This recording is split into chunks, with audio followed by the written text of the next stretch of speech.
November 1982. Fear cloaks the serenity of a small town in New Jersey. Popular teenager Amy Hoffman has disappeared without a trace. The police can't say if she's alive or dead, but psychic Nancy Weber knows there's been a murder and fears the killer is on a rampage. He's killed before, he's killing again. He's going to kill more. She tells me something, I believe it to be gospel. Can Nancy help catch the killer before his brutality is unleashed again?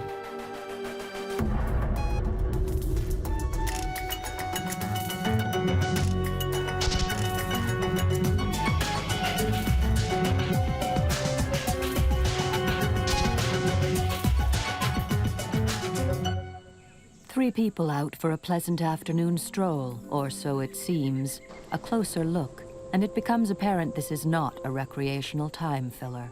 These people are not so ordinary. The conversation underscores the seriousness of their purpose.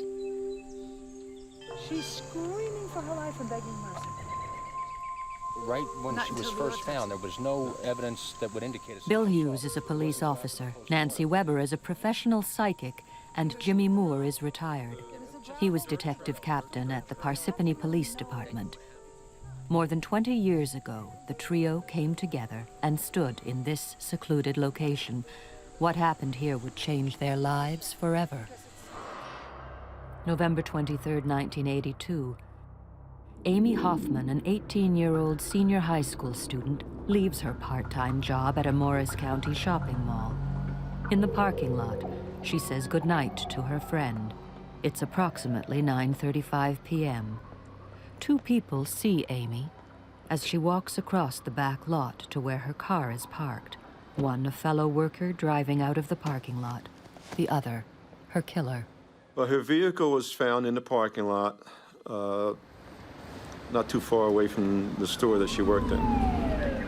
And the door was open on the car, and there was a witness, and she noticed a white male, in a green Chevrolet that was parked a couple spots away from where Amy's car was.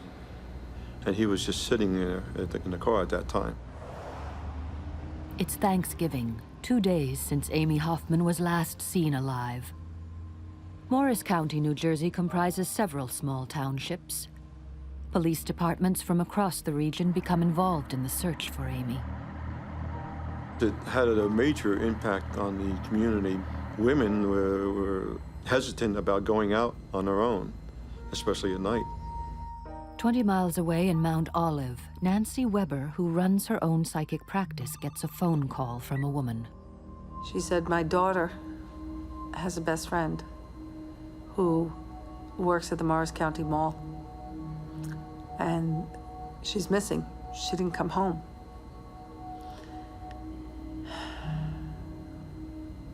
And that's when the vision popped up. The image I kept having was this naked body, multiple wounds all over. She was lying in water, raped. She had been terribly, terribly violated before she was murdered. And so I just went right into saying to her, I am sorry. I really can't discuss this with you. You call Amy's parents, or you call the police that are involved. That same day, Amy Hoffman's body was found in a retention tank at the reservoir in Randolph. There was a couple walking their dog through the woods, and it's an isolated area. It's like a lover's lane area. And they came across the body floating in the water. There was numerous slashes and stab wounds to her body. And some were post-mortem, meaning that after she had died, the assailant still continued to slash at her and cut her body. It was pretty gruesome. Nancy's vision of the dead young woman was accurate. Bill Hughes, a detective with the Mount Olive Police Department, happened to drop by Nancy's house. Most of the police officers in Mount Olive Township knew Nancy because she was just a friend of a lot of guys on the force, her and her family. And I just stopped by Nancy's house, just for a cup of coffee. By the way, I read the newspaper account of Amy Hoffman. Why are they lying? She was raped. She wasn't not sexually abused. She was mutilated, not no wounds obvious. The investigators at the time did not believe that sexual assault had occurred, but Nancy said that it had, that the girl had been sexually assaulted. There was no way of knowing because there was no physical evidence that you could see at the scene, according to the investigators, to indicate any type of sexual contact.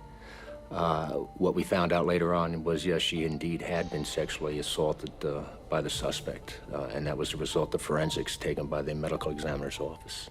I didn't say anything to Bill about wanting to be involved at all. It's one of the things I don't ever do. I wait to be asked. When it comes to this kind of work, it's very important, I believe, for all concerned, including the victim, to know that I am the appropriate person to participate. It's an ingredient. I'm one of the ingredients or not. So I don't ask to help. Maybe to a lesser extent today, but at that time, psychics were certainly not taken seriously. They probably were looked at as people trying to make a name for themselves, people that would take advantage of the weak. I was a small player in this investigation. I'm on the periphery, so I really had no authority. I had to find somebody that was very open-minded, kind of like myself. You know, I'll try anything once, believe anything once until it's proven wrong. Detective Bill Hughes has faith in Nancy's psychic powers, and she has a real concern that the killer will strike again. He's killed before, he's killing again, he's going to kill more.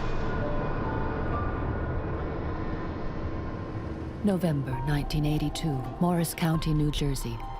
18-year-old student Amy Hoffman goes missing. 2 days later, her mutilated body is discovered in a water retention tank. Police from all across the region are hunting down a brutal killer. On the same day Amy's body is discovered, psychic Nancy Weber has a vision of the crime scene. She knows that the young woman has been sexually assaulted and murdered even before police. Now she suspects the killer will strike again. She's right.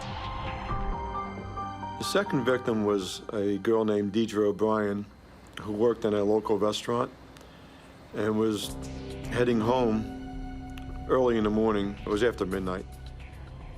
She was forced off the road and abducted from her vehicle, and later brought to a rest stop on Route 80 in Warren Township, where she was murdered. We were all very upset because now we had two gruesome homicides on our hands, and we had a feeling that the same individual was involved because the same type vehicle was seen leaving the scene of Dedra O'Brien's homicide. A second woman dead in such a short time leaves little doubt that police are dealing with a serial killer. But this time, the killer leaves a calling card: tire prints. Detective Bill Hughes thinks it's crucial to get Nancy officially involved in the case. But he is just one of hundreds of police officers tracking down what they now suspect is a serial killer. He needs to get someone he can trust to hear her out. I knew that Jimmy Moore is a seasoned veteran. Jimmy has well over 20 years on the police force at the time. He's a captain. He's in charge of the detectives in Parsippany. He's more directly involved in the case because Amy Hoffman is from Parsippany. So I knew that if I could talk to Jim, then I might be able to get them to use Nancy to do some investigative leads on the case or to give us some direction to go in the case. I had never used a psychic, and I was a little skeptical. I really didn't believe too much into them. Is it possible? I mean, can somebody truly do this? I actually had flashbacks of being on the boardwalk and down at the Jersey Shore, and you see these signs, palm readings, and of course I don't believe in any of that. So I was a little skeptical, but I said, you know what? We have nothing really to go with. If there's a chance that it's going to solve the case, I'm willing to try it. When I opened the door to Bill at 6'5", standing next to this about 5'7" man who he introduces as Captain Jimmy Moore from Homicide, I thought, uh-oh, what now? And he simply asked me to repeat to Jimmy what I had told him about the newspaper account of Amy Hoffman and my belief that there was a discrepancy there. I asked Nancy some questions and stuff like that, and pretty much wanted to get to know her as an individual. And I found out that she was just down-to-earth type of individual, and she didn't seem to be a person that exaggerates or puts anything on. And I was impressed by her personality. And I said, "How do you do this?" And she says, I just see it. And she says, "I don't know why or how, but I just see things." And she says, "All I can do is tell you what I see." And she says, "I don't want you to tell me anything about the case, and I don't want you to give me any leads." What we decided to do at that point was take a ride in my car. And what we were going to do is take Nancy, by the scenes of the abduction, and the scenes of the murder, and the scenes where their bodies were left. When I was driving with Bill and Jimmy in the car the first day, when we went down a road, I could feel I was coming towards the end of her life.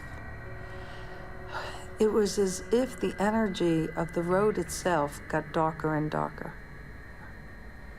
Got more magnetically charged with an energy that felt more panicky, heightened anxiety. The first place that we went to was the reservoir in Randolph. We took Nancy down there and parked the cars, and we let Nancy walk around. It was an eerie feeling. You know, it was a very isolated area, wooded area, no homes around. Very macabre. You could almost feel the horror that Amy would have gone through. Amy could have been dumped in any one of about 12 acres. And Nancy went right to the spot where Amy was left. I felt almost as if Amy was waiting for me there on the ground. So I got down on the ground on my knees, and I could feel no separation between the memory of what Amy went through and myself at that point. I began to speak words I believed were the last words, where she was begging, "Please don't kill me." I believe she knew that that's what he was about by then. She had already been raped. She had already been badly cut. And I believe she understood that he was enjoying this. And she didn't know how to get through to him. She had no idea how to get through to this person who seemed bent on destroying her. For me, it was very important to stay with it because I'm looking for the tiniest bit of a clue, a shred of evidence that might stop him. Went back in the car and kept reviewing. Now I'm going over all the film, again and again, like an editor, attempting to be as detailed as possible. Pop. He's from Polish descent. He grew up in Morristown. Pop. He was in Florida. He was in jail there for murder. And I'm telling Jimmy and Bill as I get it, in the car, driving. They let him out. Early parole? Pop. His name kept coming to me, the man who was with her. James. I don't know if she knew his name. I knew it. So when I got the last name beginning with a K and Kadababaich. I felt that Nancy was seeing what we were looking for. She had this individual pegged, and she was trying as hard as she could to give us as much evidence that she could see to arrest him, because she kept telling me, "Jim says this guy is sick, and he's just going to keep killing until he's caught." And she was upset with that. She was very adamant about telling me that this was a sick individual and he's just going to keep on killing. It wasn't a crime of passion. It wasn't he stalked this particular person for weeks and had an obsession with her. He had an obsession with joy at causing harm. When I saw that, I knew he's not going to stop until somebody stops him. This man will not stop. With 2 brutal murders occurring within 10 days, every available police officer in Morris County is on the case. Most are following procedure, the routine that is police work. 2 are following a totally different line of inquiry. Detectives Jimmy Moore and Bill Hughes have teamed up with psychic Nancy Weber in their own private investigation. They've been able to get quite a bit of information from Nancy about the first murder. Now they want to know what she can tell them about the second. After the Dedra O'Brien homicide, I picked up Nancy and we drove to the rest area where the crime had taken place. She took us right to the spot where the suspect had parked with Dedra. She described the encounter there. And I see this truck in my mind. And I see a trucker, and I see this woman coming out of a speeding car. She's naked. She's knifed. And I'm looking at the car, and I'm looking at it. It's the same car. It's James. I know it. The only thing that stopped him from continuing with his attempt to sexually assault her was the fact that there was a truck parked in the rest area a little ahead of them. Nancy felt that the assailant had just had enough and didn't want to be bothered with her anymore, so he stabbed her and threw her out of the car and then drove off. And that's when Dedra had enough strength to pick herself up and go to the truck to knock on the door, getting help from the truck driver. The truck driver got on the CB radio and radioed for help, and troopers eventually got there, but unfortunately, Dedra passed away in the arms of the truck driver. I was impressed with Nancy when I took her to the truck stop because everything that she was telling me was exactly what had happened, as much as we knew from the evidence and from the truck driver's statement. She's telling us stuff that there's no way Nancy could have known because this is, you know, in the investigative files. This is not stuff that's being released to the press. And yet, Nancy knows what happened. Over the next few days, Nancy keeps replaying the visions over in her head. Every time I would go back to James, I would get another tiny little piece. He was at least about 5'10", slim, very narrow, thin, long nose, dark eyes. And I'd spend hours on it. I would be reviewing it, kind of like 18-hour days of review editing. Then I'd go back some more, and I'd feel the car, his brother, gas station. Brother owns it, works it. That's where he got the car, from his brother at a gas station. They're local. They're Wharton, they're Morristown, they're local. They all know who he is. Everybody knows who he is. They'll know his last name. He was a local terror. Growing up even, the cops all know who he is. He's not an unfamiliar character. This guy was dangerous when he was in high school. Nancy's coming up with all this stuff that she couldn't have possibly known about, and she's giving us all this good information. And then a little bit of frustration sets in because you believe what she's saying, and now you're trying to think to yourself, how am I going to convince the bosses in Morris County to listen to what she has to say? At this stage, the detectives want permission from the county prosecutor to officially involve Nancy in the investigation, but before they can present their case, they are denied access to his office.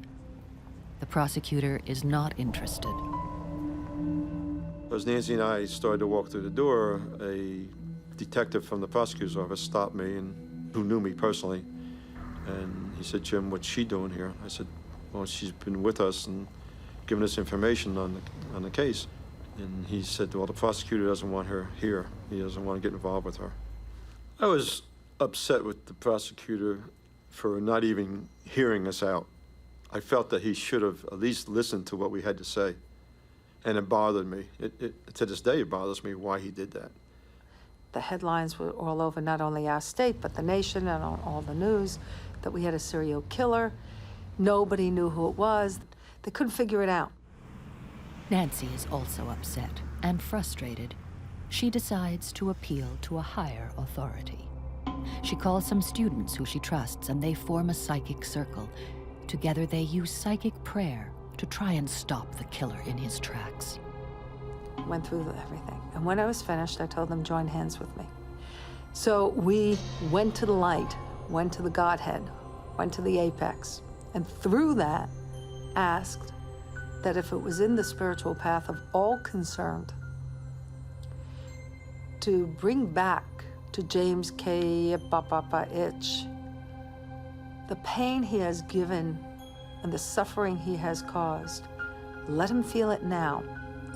Let him get it in such a manner he can no longer give it. And I simply held on to that thought the rest of the night. It was my mantra. It was my chant. It is his time. Let him feel his own pain. He cannot give it out any longer. Let him feel his own pain. He cannot give it out any longer. It is over. The power of divine intervention has been argued and disputed since time began. Can a New Jersey psychic's prayer really stop the killer in his tracks? In fact, there's been a dramatic break in the case overnight. I get a call home, and I was told that an individual was arrested in response to the Amy Hoffman, Dedra O'Brien murders. They responded to a home in Morristown where an individual had been stabbed. While they were at the scene, one of the officers noticed the green Chevrolet sitting in the driveway, and it matched the description of the vehicle we were looking for. So they called for the forensic team to come to the scene to check this vehicle out.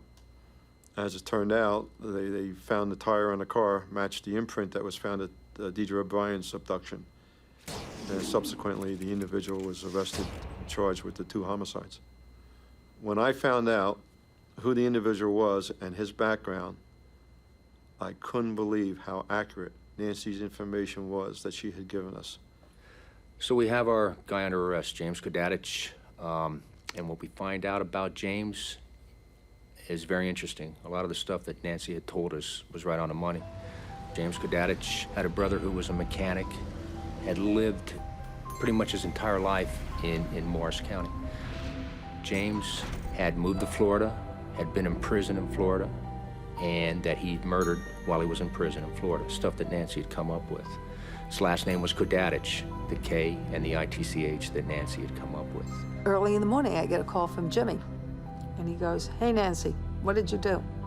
I said, what do you mean, what did I do? He said, what did you do?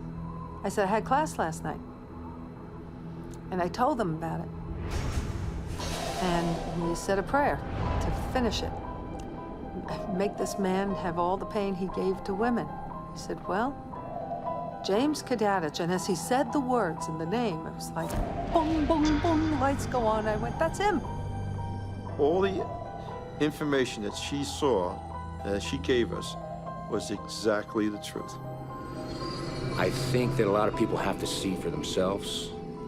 You know, there's going to be people that are going to watch this episode and they're going to see me and they're going to listen to me talk. They're going to listen to Jimmy Moore talk. They're going to listen to different people talking about their experiences with psychics, and they're just not going to buy it.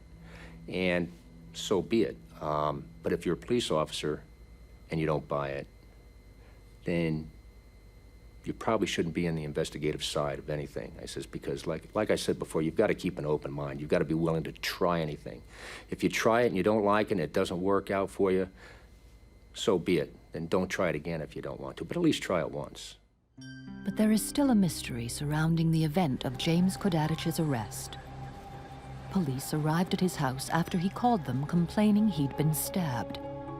Could Nancy's prayer have anything to do with this?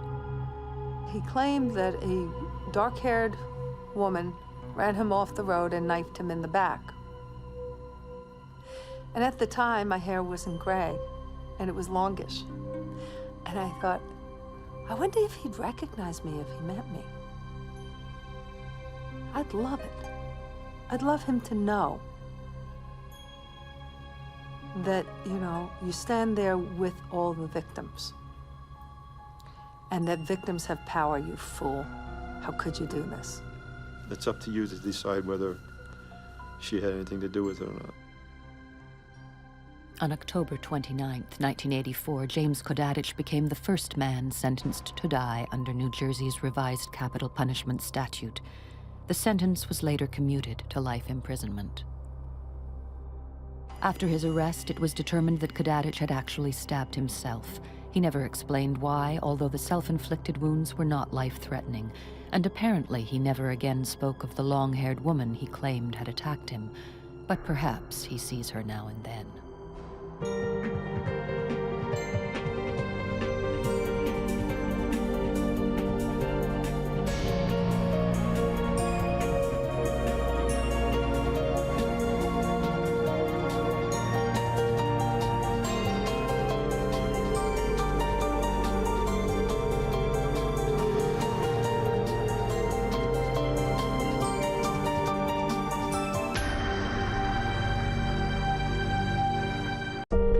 December 1984, Cumru Township, Pennsylvania.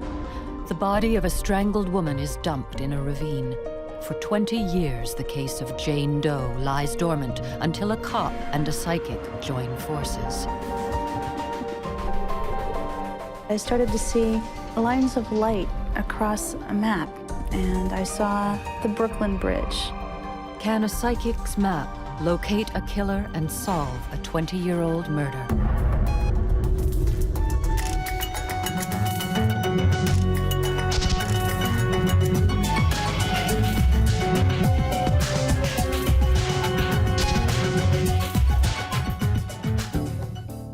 Cumru, a small township in rural Pennsylvania. The solving of the Jane Doe case began in an unorthodox way, with an inquiry into the unrelated homicide of a local man. Murder is an unusual occurrence in this community. More unusual is the fact Detective Robert Warner, for the first time in his career, is going to meet with professional psychic Lauren Thibodeau. She has been working with the dead man's family. That's why Warner is here, hoping to find some answers. I figured I'll use every tool I can to solve a crime. And at this point here, I figured I had nothing to lose, so let's go down and talk to Dr. Lauren and see. Despite his optimism, Warner is not about to go advertising the visit just yet. At that time, I didn't know how people would react, so I kept it to myself. In fact, he didn't even tell Lauren his reason for the visit. I didn't say anything about that case when I first walked in. She didn't even know I was a police officer. I walked in and sat down, and she knew I was there for a reading. And actually, Dr. Lauren asked me if I was in law enforcement and if I was a police officer, and I said yes. As Warner hadn't identified himself, there's no way Lauren could have known he was a cop. That's when she said, well, you're working on 2 cases, and one of them's very old, like put on a shelf for many years. And I was only working on 1 at the time, so I first said, no, I only have 1 case. I said, no, there's 2 cold cases here, 2. And he said something like, well, I only have this one, but keep talking. So I did. This lady's crazy. I'm here for 1 I can't solve. But yes, at first it was like, no way, but when you hear something like that, it's always on your mind now for the rest of the reading. You're picking your brain trying to figure out, what is she talking about? What is she talking about? And then I remembered this other case that we had that I wasn't even working on. And I told her I wasn't working on that, but she said that that's going to be being worked on. She actually saw that one being solved. So at that point there, I was excited. The second case that Lauren referred to was an unsolved homicide dating back to 1984. That year, as residents of the small community of Cumru Township prepared for the holidays, a body was dumped on the outskirts of town. Discovered 2 days before Christmas, the victim had been strangled and meticulously bound with rope. She was wrapped in a green army-style blanket and wrapped again in a paint-splattered drop cloth. An autopsy revealed that the woman was about 30 years old and had a history of abusing drugs. Forensic investigation, which was still in its infancy, revealed no clues to the killer's identity. With no means of identification, The victim was referred to as Jane Doe, a standard police procedure in the U.S. She was buried in a local cemetery. At the time Jane Doe was murdered, Lauren was a young woman at college living in a different state. Warner was blown away by the fact that Lauren had any inclination about the case. She's talking about the 2 cases that we have, which floored me. For her to even say that, how does she know that we have 2 cases? And one's been sitting on a shelf for 15 or 20 years. And that's when I contacted her the following day. It was in that phone conversation that I started seeing green little lights traveling across Route 78. It was as if I was looking at a map of New Jersey, New York, and eastern Pennsylvania. And as it moved across, I looked upward, sort of upward toward the Brooklyn Bridge. And I could feel, you know, and even smell the energy of the city and that we were dealing with, you know, New York. Lauren was not only able to give a sense of place, she was also able to give some clue as to the killer's occupation. And I remember asking Detective Rob if one of the people that they thought it might have been could have been a truck driver, because I was shown that this was somebody who would have, I kept seeing the side of a cab of a truck.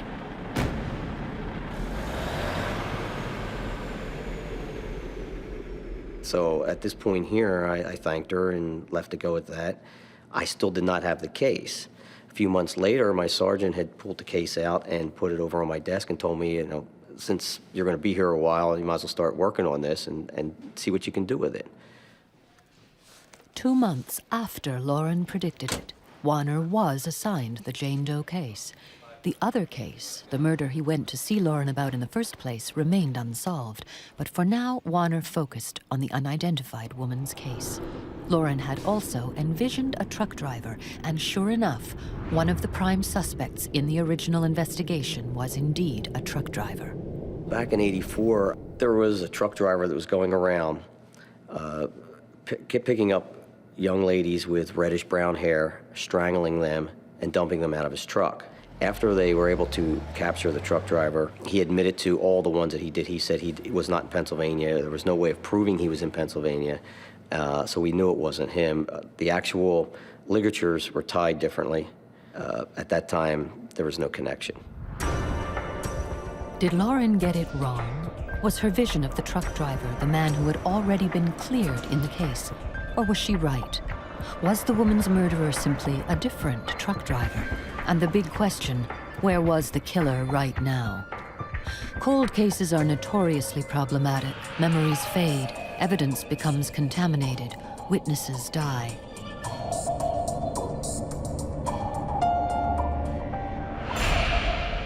You got to understand, when the first time that this information came up, I didn't even know Jane Doe's name.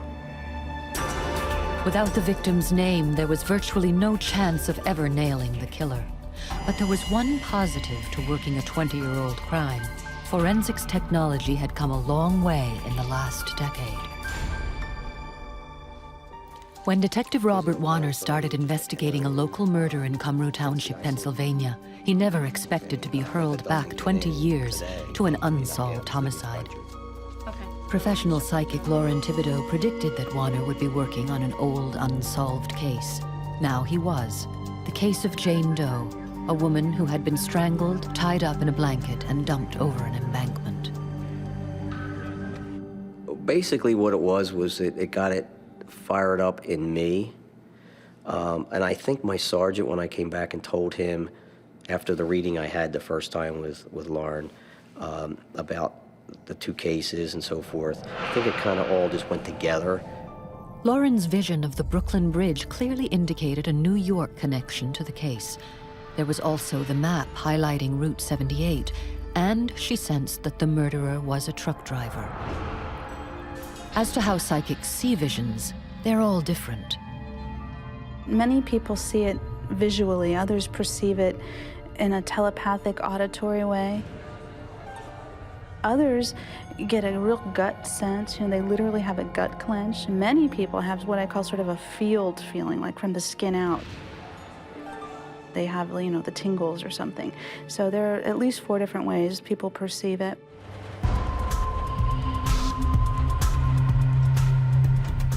Warner's first challenge was to put a name to the victim. The 1984 autopsy had revealed that the woman was a drug addict, 20 years on. Could this help the police find her real identity? Warner reckoned there was a reasonable chance that she had a criminal record. If that was the case, her fingerprints would be on file. AFIS is the national database of all criminal fingerprints. It didn't exist when the woman was murdered in 1984. Warner submitted her fingerprints, and sure enough, she had been arrested on a minor drug offense.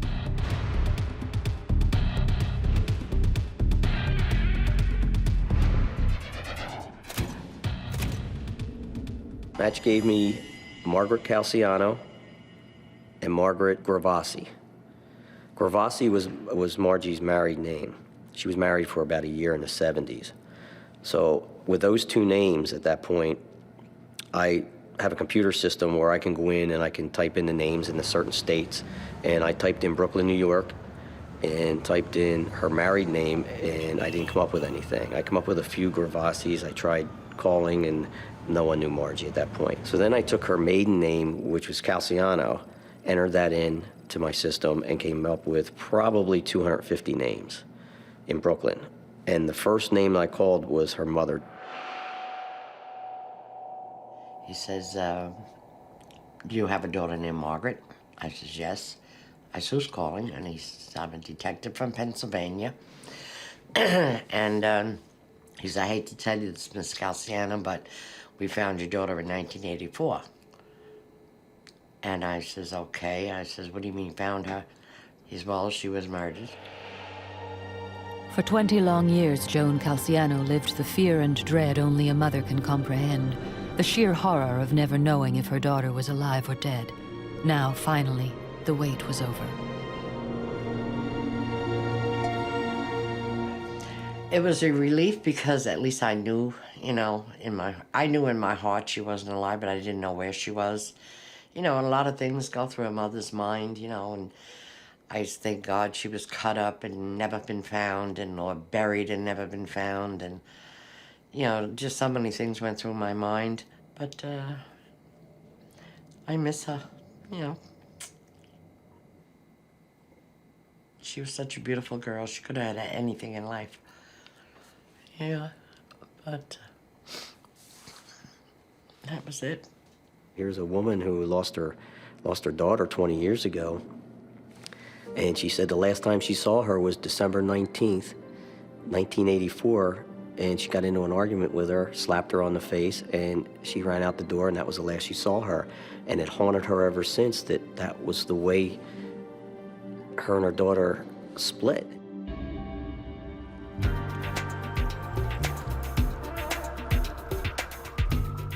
The next day, Warner and his partner drove to Mrs. Calciano's apartment in Brooklyn. She welcomed us in, and there were friends and family members there, and we sat around the kitchen table, and we showed her photos just to make sure that she could ID and say that, yes, that's my daughter. Showed her photos from the autopsy. You know, and we had to ID it, and it was her. And it was hard, you know, to identify her. And then we got down to brass tacks, and we asked them who was involved in this. He asked me if I had any idea who killed her, and I said yes. And I gave him the guy's name. With this information, could Warner find the killer? For almost 20 years, the file on an unidentified female murder victim lay dormant. The Cumru Township Police Department had reached a dead end until Detective Robert Warner met with professional psychic Lauren Thibodeau. Spurred on by Lauren's visions, and with some good old-fashioned police work, Warner was able to identify the woman as Margie Calciano. Margie's family were able to identify who they thought was her killer. All of them said without a doubt Peter, and they gave us the last name of Iosa. Peter was last seen with her He was, from what the family at that time had told us, he was fatally attracted to her. He would get upset if she was with someone else. He was quite older than her. He was 20 years her senior. He was obsessed with my daughter, and I knew that he had killed her because he disappeared the same day she did, and that was December 19th. He supposedly was a very hothead.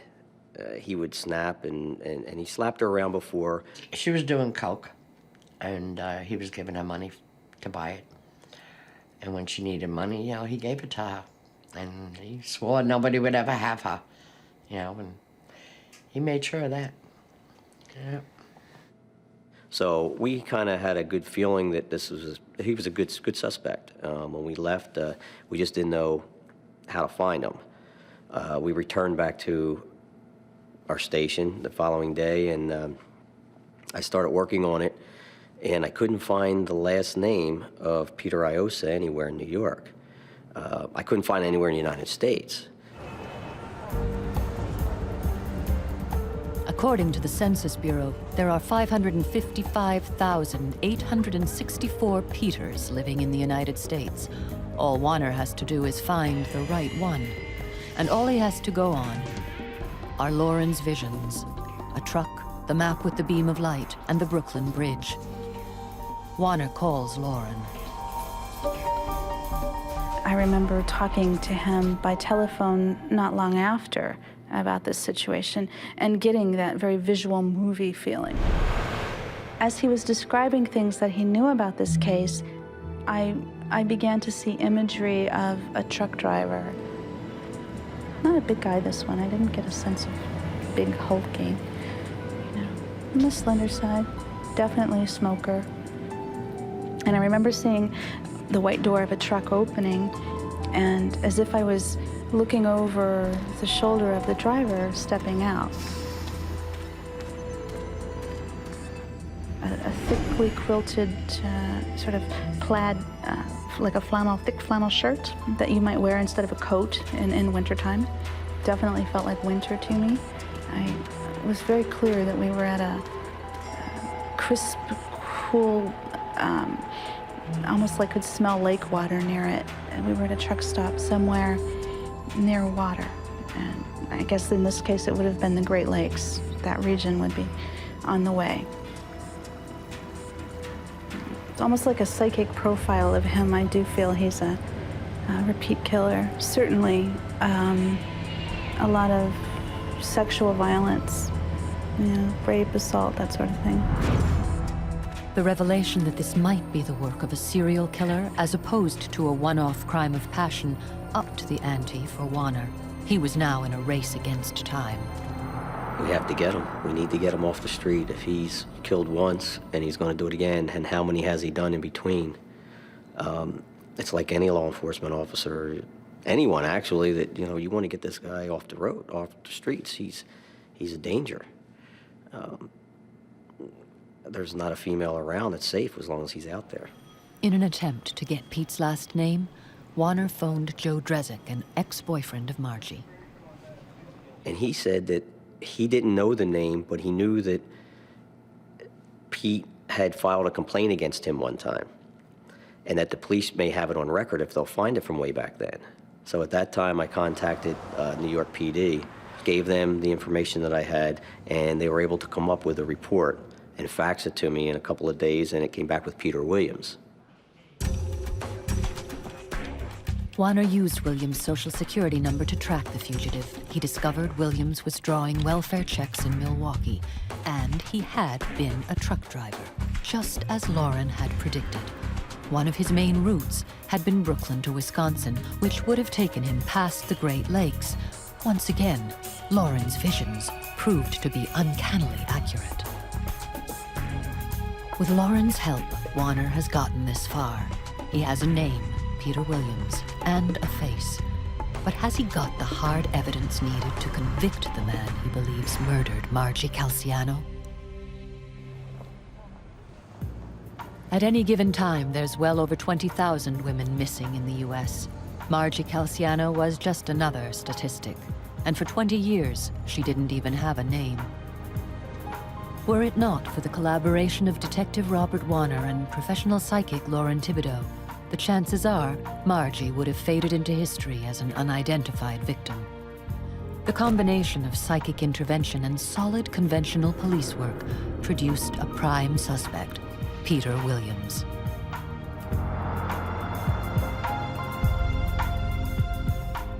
When I first met Pete and I walked up to him, I advised him who I was and the reason why I went to talk to him, and the blood drained from his face. You could see him just literally turn white. He was just pale and became quite nervous. He said the last time he saw Margaret took her to a methadone clinic, and she got out of the car and that was the last he saw her. And he said he washed his hands of her. And those words, when he said I washed my hands of her, made the hair on the back of my neck stand up. He said he didn't deny being intimate with her, but what he did deny was killing her. Warner needed more than suspicion to nail Williams. He needed hard evidence, and he had it. When he took on the case, all the evidence was resubmitted back to the lab. Improved forensics technology revealed a single hair embedded in the Army blanket used to wrap Margie. To prove it belonged to Williams, he needed to get a DNA sample. He felt like he had that licked because he wasn't denying having sex with her. What he was denying was killing her. So he was willing to give us the DNA samples. He didn't know we had the hair at that point. And after the fact, prior to leaving, I basically had told him flat out that we felt he's the one that did this. We knew that he probably wouldn't stay in Milwaukee long, and he didn't. He left a few weeks after we were there. The DNA analysis proved positive. The single hair embedded in the blanket that encased Margie Calciano matched the DNA sample taken from Williams. When we arrested him in Tucson, he looked at it. He didn't say a whole lot. He didn't say he wasn't guilty at that point. What he said was he read the probable cause and saw the hair. And I think that's what floored him. I think he realized that he had it at that point. The DNA profile of the hair recovered from the green blanket matched the DNA profile of Peter Williams. Based on your affiant's investigation, information that your affiant has received and the DNA profile results which were received from mitotyping technologies matching the recovered hair from the green blanket wrapped around the victim and the DNA profile of Peter Williams, I am requesting an arrest warrant be issued for the suspect, Peter Williams. You do what you gotta do. Huh? Couple of mistakes. Well, I'm saying a couple of mistakes. Peter Williams was charged with first-degree murder and taken back to Pennsylvania. A month before he was due to face trial, Williams died of cancer. Once again, he had cheated the scales of justice. I wish we could have gone to trial because I would have rather him been found guilty by a jury. It would have been better for the family and friends that way. It would have been a definite closure. I felt I was cheated when he killed her and not knowing where she was all those years. And then I wanted to see his face in the courtroom. I wanted him to see me, and which I felt I got cheated again, you know, and it was hard. I mean, I felt very bad. I broke down and cried because I didn't want it to go that way. I wanted him to see me, but it didn't work. So naturally, I felt I was cheated again, you know. When Margie Calciano had been positively identified, at the request of her mother, her body was exhumed. Today, she is buried in Greenwood Cemetery in Brooklyn, just blocks from her mom's home.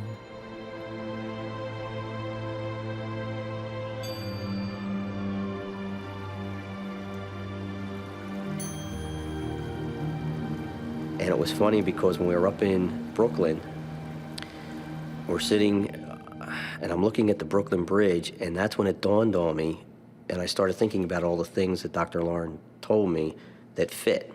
Even though prior to that, it didn't sink in and I wasn't using it. But after I sat there and thought about it, I thought, okay, the Brooklyn Bridge, I just went down the line and all the pieces started fitting in. think where people get stuck is that it's psychic and it must be somehow bigger or more magical than something else, and it's not. It's just a different way of getting information. You'll get bits and pieces of information. It's all fragmented. And what you have to do is, it's like a puzzle. It's like a jigsaw puzzle, and you have to sit down and try and place these things into your case. Once you sit down and you can pop in all the pieces, you'll solve your crime. I would say the best attitude for success is one of very practical, if this can help me solve a case, I'll use it, right? It should be seen as a tool, not as a solution to a case. Psychics do not solve the crimes. The police do that.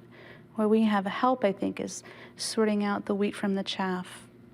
Would we have solved the case if I didn't go to Dr. Lauren? It's kind of strange how things work. It's like it's meant to be, you know? It's like things happen for a reason. Every suspect is innocent until proven guilty. Because Williams died before going to trial, nobody can say for certain if Peter Williams killed Margie Calciano. And there's another twist to the story. Again, because there was no trial, authorities are not allowed to submit Williams' DNA to the national database. So other police officers trying to solve other cold cases will never be able to cross-check Williams as a suspect. So we may never know for certain if and how many times he killed.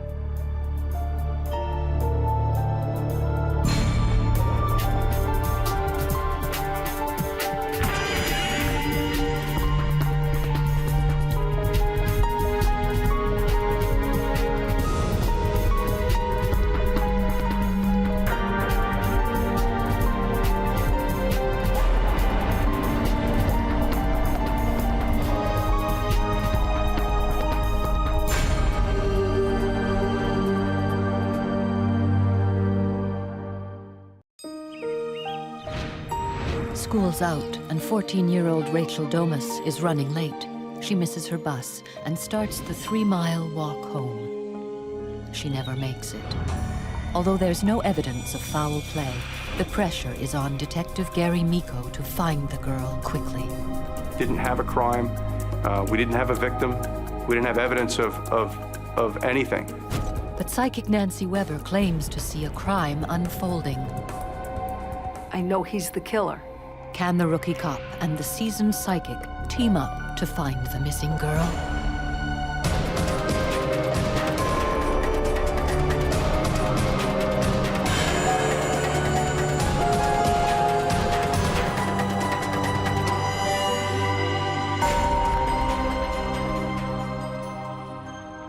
Long Valley, New Jersey, the sort of place where no one locks their doors, a safe place to raise a family. So when 14-year-old Rachel Domasis misses her school bus and doesn't return home, police don't immediately fear the worst. Her parents have called the police to report her missing, but the most likely explanation, Rachel is just out with her friends and has forgotten to check in with her parents. Phone rings, and it was the vice principal of the high school, who I had a rapport with, who I knew quite well, asked me what we were doing about the missing girl. I believe 2 or 3 of her girlfriends were in his office at the time and were encouraging him to give us a call to try and find out what happened, because they knew her and she wasn't that type of a girl. The call from the principal disturbs Miko. He goes straight to Rachel's home to meet with her parents. You had the immediate sense that something was wrong. The parents know their children well, and they're telling you something's wrong, then something's wrong. I remember seeing a photo of her on a wall. I recognized the face. The previous year, she was in grade school, and she walked to school, and we had a school post where we crossed kids in the morning and then crossed them again in the afternoon. So there's a definite human factor that comes into play, and also just knowing her personality as little as I did, I couldn't imagine her as a person who would run away from home.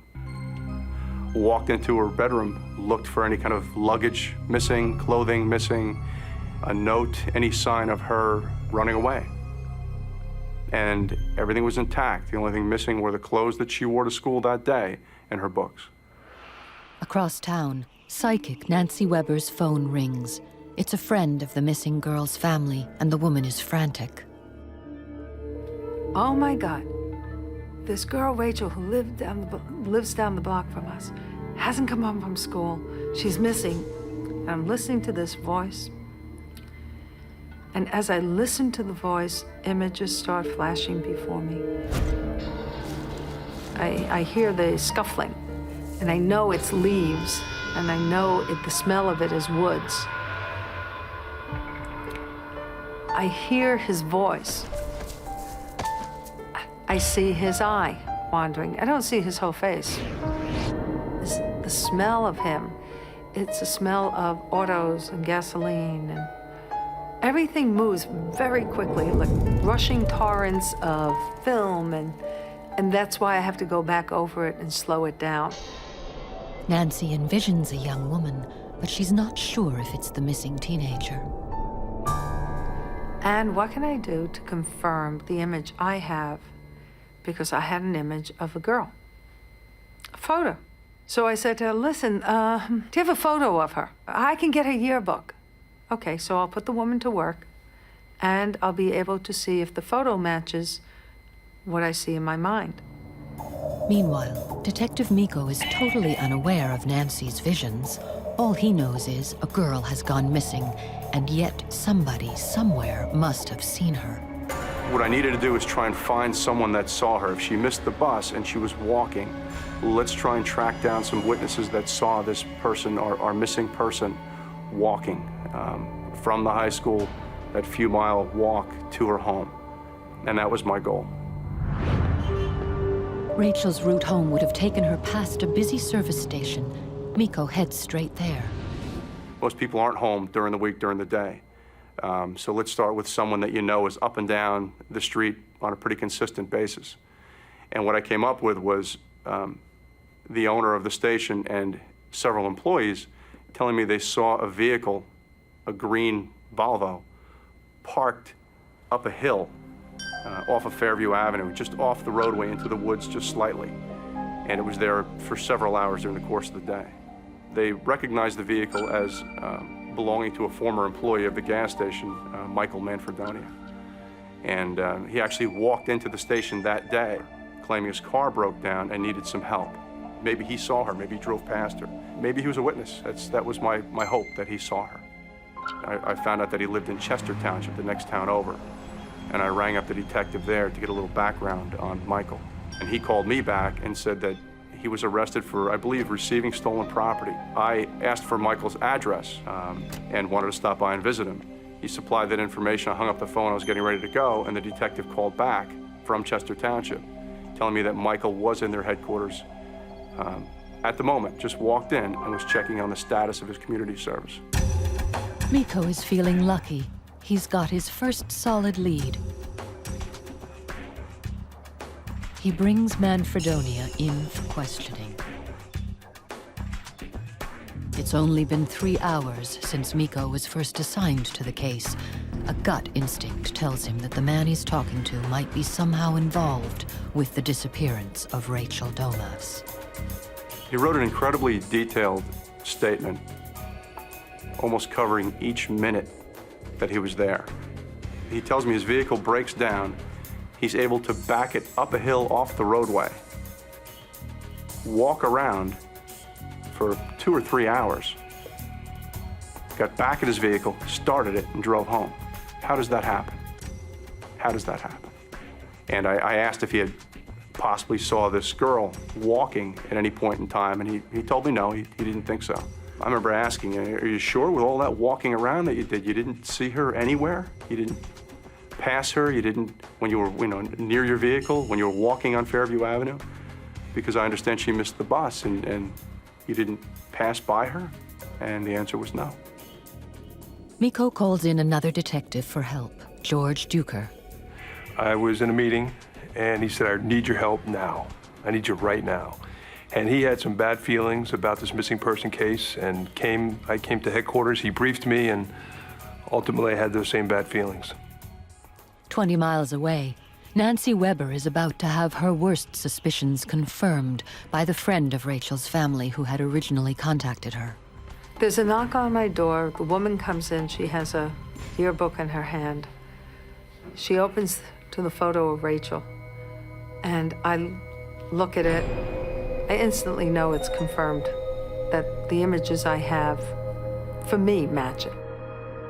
Nancy is certain the girl is dead. Now she needs to convince police she can help.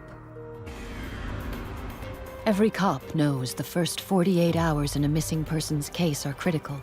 Evidence is still fresh, people's recollection of events still intact. It's been less than 10 hours since 14-year-old Rachel Domas was last seen at her high school. Detective Gary Miko might have a witness, but there's no evidence of foul play. Nobody even knows if the girl is alive or dead. At the exact same time, psychic Nancy Weber has a clear and terrifying vision of the girl's plight. And the image was a sequence of his grabbing her and repeatedly, I think, raping her, but along with the vision, the name Michael. Weber has no way of knowing that the police have a man named Michael in custody, but she has no doubt that she has been a psychic witness to a monstrous crime. She wastes no time contacting authorities. She calls the one police officer she knows she can trust. And I call Ross English, who was chief of detectives at Mount Olive at the time, and I worked with him on a lot of cases. I said, "Hey, Ross, I just got some woman who came to me who showed me a photo of Rachel Domas in Long Valley. She's been missing since yesterday, I think. She's in the woods." He said, "Let me make some calls, I'll be back." I'm praying I'm wrong and that Rachel shows up somehow. Back in Long Valley, detectives Gary Miko and George Duker are still questioning Michael Manfredonia. He's being very polite and says he wants to help, but the detectives feel certain he's hiding something. George was a little more direct with him on trying to be clear. We just weren't buying it up front. He was talking about how his car had broke down and, you know, he had worked nearby in the area and he took a walk toward Norwright Road. Just none of it really made sense. And at the same time as he's speaking, we're thinking about her possible actions as she left school that day. And the time frame and all of that just truly had us believing that this individual was involved. And finally Michael said, "I want a lawyer." Officers have been sent to search his home and car, but they turn up nothing. In the middle of it all, Gary Miko gets a call from Ross English. He tells him Nancy Weber's horrific story. It was sort of like, yeah, okay, Ross, I'll give her a call. And I believe I put the note in my pocket. And at some point in time, I would give this person a call. Again, I believe my job at that point was just to track down people that could have seen her, witnesses. So I didn't call this psychic back right away. Even if Gary had called Nancy right away, there was no way they could hold Michael Manfredonia any longer. And it was so frustrating because here we had a suspect that we truly believed was responsible for something we didn't even know yet. Certainly nothing good. But we didn't have her. Then the real kicker. The detectives are given an ultimatum by their boss. Charge Michael Manfredonia or let him go. 12, 14 hours after he was initially picked up, we were directed to release him and take him home. It's 3 a.m. Miko and Duker reluctantly drive Manfredonia home. They're both certain they're making a big mistake. Gary and I got in the car and we drove him home and we dropped him off, and we just had such bad feelings about dropping him off. And we didn't want to let it go. And there's an abandoned railroad bed that runs parallel to Fairview Avenue. And George and I, in an unmarked patrol car at 4 a.m., still drove slowly down this railroad bed, just looking for any sign, any evidence of a crime, maybe our victim walking, anything. We didn't want to let it go. And that was the last thing we did that day, that long day. Friday morning, 8 a.m., 17 hours since Rachel Domas was reported missing. Gary Miko remembers the note about the psychic. He gives her a call. I have a completely open mind. If a psychic has something to offer, I've got an ear. Finally, I could say something. I needed somebody to say something to. She said to me, "I'm going to tell you something that I didn't tell the family, and I wouldn't do that. She's dead."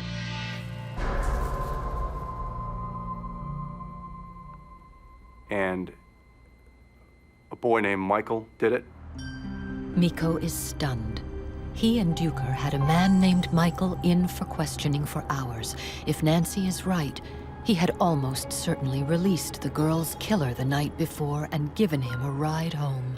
How did she know that? How did she get that? No one knew that we had a Michael in custody. Gary appeared over the phone to be, I need this, I need more, give me more. And at the same time I heard this groan of, oh, we had him for hours here, we were questioning him. But so far the police haven't any evidence that there's been a crime, yet Nancy claims to have seen it take place. I am watching in-sequence event of someone, male, exploding all at once.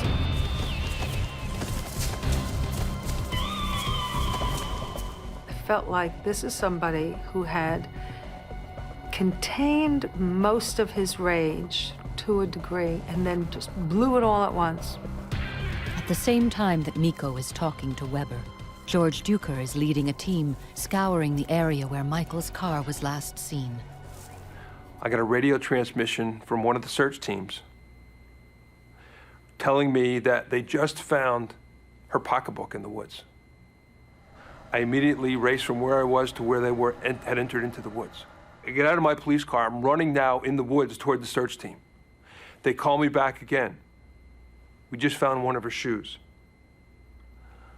I'm thinking at this point, this is tremendous. She came home from school late. She, for whatever reason, was in the woods. She tripped, she fell, she broke her leg, she couldn't get up, she couldn't get help. And then I go to the crime scene, and they're all standing there in just disbelief, looking at how he had partially buried her body. What he had done to her, the trauma of that homicide, was just unbelievable. I was awoken by a phone call from one of our officers who was upset. They had found her body. They had found her buried, partially buried in a hole, like a big ditch, and partially covered. And I was on my way in. I dismissed everybody, and I sat with her body, her and I, for about an hour and a half, while we got forensic people on site, and we brought them in closer and closer. On the way, checking every rock, twig, stone, branch, anything we could that might be of evidential value. You arrive at the scene, and now what you're hoping you wouldn't have to see, you have to see. What you're hoping you wouldn't have to deal with, you have to deal with. With the incredible accuracy of Nancy's visions in his mind, Miko knew immediately what he had to do. Now you need to put a case together at this point in time. You need to find your suspect. Michael's your suspect. Michael's the only person so far that was put there. We knew we then had to find him again. So it was all there. It was all there. Gary, Miko, and George Duker rush to the Manfredonia home, but he is not there. His parents tell them that earlier in the day he had walked back into the heavily wooded mountainous area behind the home, but no one had seen him since. The detectives are devastated. 24 hours ago they had a criminal but no crime. Now they have a crime but no criminal. I don't know why he decided to just take a walk. There was no press involved in terms of her body being located. Once again, police assemble search teams, but this time they are looking for prime suspect Michael Manfredonia. We had dogs, tracking dogs involved, and we were unsuccessful that day, I believe it was Saturday, and didn't locate him at all on Saturday or any sign of him. Miko replays the conversation with Nancy Weber earlier that day. She'd said the killer smelled like oil and gasoline, and that fits. Manfredonia worked in a gas station. She knew his name was Michael, and long before police had the evidence, Nancy Weber knew that Rachel was dead. Could she also hold the key to where the killer was hiding out? And she had said to me, just bring me something that he touched, that he handled, some personal belonging. And, you know, maybe that would help me, you know, tell you where he is. I could not tell him where Michael was. I needed to make the contact with a person who had connections with Michael. And through that link, I can travel. Before Detective Miko could officially meet with Weber, he needed permission from the county prosecutor. You know, we never used a psychic before on anything. So this would have been a first. And clearly with a major case, you needed to get approval from at least our prosecutor's office before any of that interaction could happen. Sometimes when I work with law enforcement, I know that I work far better with them than I work with some of the families, and that I get far more results when I work with law enforcement, because they're in direct contact sometimes with the evidence, even if they didn't see the killer or know it. They've touched the evidence in some way.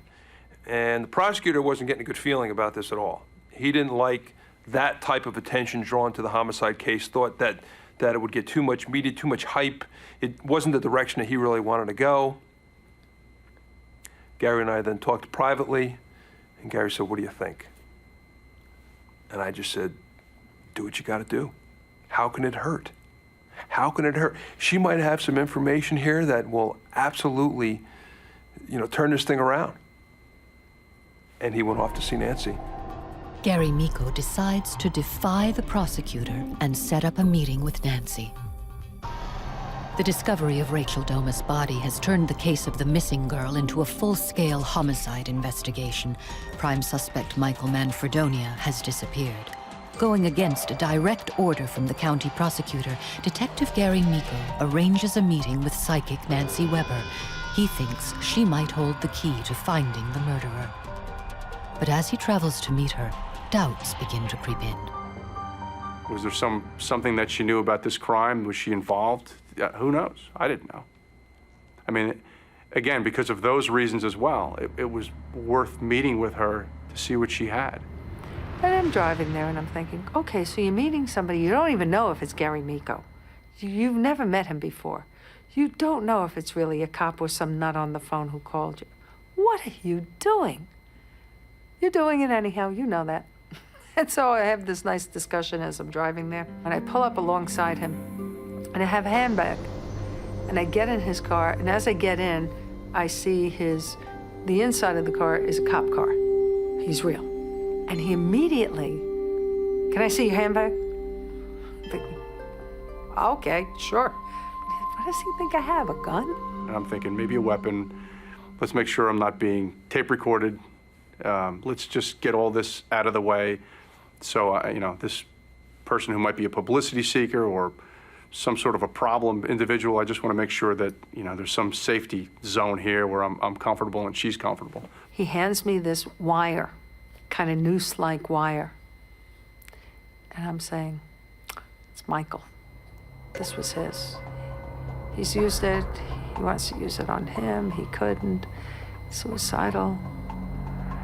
It's on the other side of the mountain where he killed her. He's on the opposite side. And as I see it, and I can still picture them, there are two huge drums.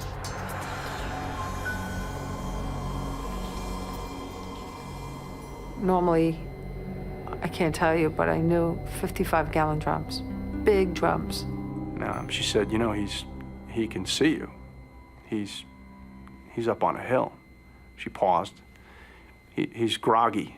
He's out of it. He's overdosed on something. He's almost, you know, delirious or delusional. Or she was just talking about how he was his mindset. He's physically he was tired. He wanted to go home. He can't go home because he knows you're there. You know, he sees police cars come and go, and so he's afraid, but he desperately wants to go home. Sometime on Sunday evening, a decision was made to place a Chester Township police officer in the Manfredonia residence, just in case Michael came home again. And I grab a piece of paper, back of something, and I make a very rough sketch of where the gallons of drums are in a hill with pools of water. And she said, "You're going to catch him." And she looked at me and she said, "Real soon." At that exact moment, my police radio, which had been quiet most of the night, on the police radio, you could hear that Chester Township officer on his walkie-talkie say, all units, he's in the home now. And I said to her, you have to leave, and sort of opened the door and kind of booted her out of the car and told her I'd be in touch and thank you. And Gary starts the car shifting, and I jumped out of the car, and he sped away, and that was it. as I'm racing towards the home, I'm thinking about this encounter and floored by what just happened to me. Gary arrives on the scene just as Manfredonia is being put in an ambulance. He jumps in, reads Manfredonia his rights, and accompanies him to the hospital. Once again, Nancy Weber's prediction proved to be uncannily accurate. 72 hours after Rachel Domas was first reported missing, Gary Miko and George Duker have brought her killer to justice. For 11 years, the 11 years that followed Rachel's death, I tried to deny emotionally what I felt about this case. Feelings of being vulnerable, feelings of being a father of daughters, feeling of, again, the same thoughts and questions I had when I sat with Rachel at her crime scene. How could this happen? How could this happen? And could we have prevented it at all? No, it's 20 years later, and it's still close under the surface. It's still there. Nancy Weber had been right about a lot of things. Her psychic feeling that the killer was somehow connected with the smell of oil was spot on. Manfredonia was a car mechanic. The location where he was found was surrounded by oil drums, just as she had described. She was also correct about his being suicidal.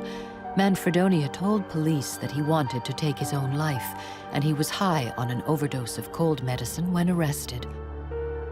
On Monday, September 16th, 1985, Michael Manfredonia confessed to murdering Rachel Domas in a blinding, frenzied rage. He's currently serving a life sentence at New Jersey State Prison.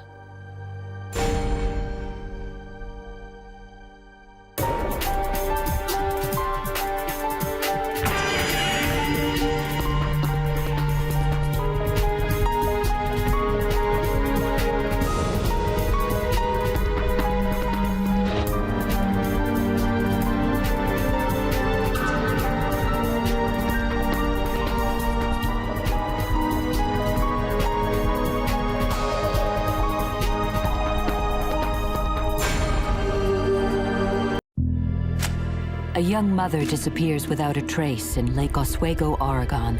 She's had a fight with her husband and walked out. She's missing, and so is the family car. Police suspect the husband. A local psychic's visions reveal there's been a murder. But will a partnership between the psychic and the cop put the killer behind bars?